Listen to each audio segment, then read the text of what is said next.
Très populaire dans les années 80 et 90, le Club Dorothée, abrégé en Club Do, est une émission de télévision française destinée à la jeunesse et diffusée sur la chaîne télévisée TF1 du 2 septembre 1987 au 30 août 1997 et produite par AB Productions. Durant ces 10 années d'existence, l'émission fut marquée par des records d'audience qu'une stratégie de créneau horaire à ses débuts paya en des temps records de diffusion. Soit plus de 20 heures d'antenne minimum hebdomadaire, 40 heures pendant les vacances et 8 heures de direct le mercredi.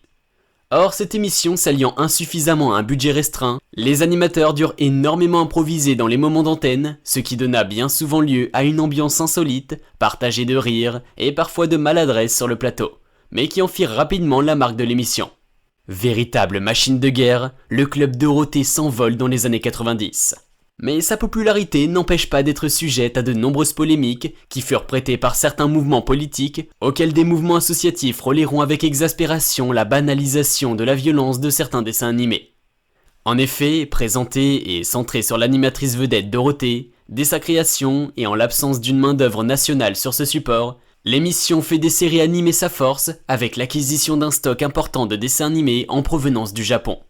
Contribuant largement à son succès, ce rachat fortuit et extrêmement peu coûteux à l'époque permit de faire connaître à toute une génération le manga avec des séries devenues très populaires. Ken le Survivant, Les Chevaliers du Zodiaque, Dragon Ball Z, Sailor Moon, Nicky Larson, Ranma 1/2, Candy ou encore Goldorak furent les nouveaux héros d'enfants et adolescents.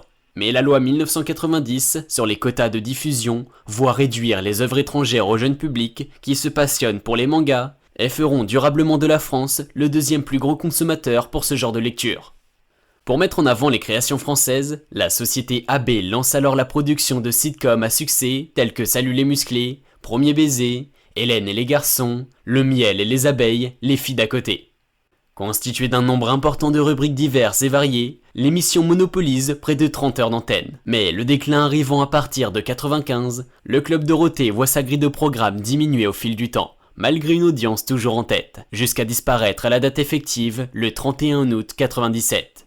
Loin de voir sa popularité diminuer malgré son arrêt, et à défaut d'avoir durablement marqué la télévision française, comme aucune autre émission jeunesse avant elle, et nul sans doute après, plus de 25 ans après, le Club Dorothée reste encore dans les mémoires.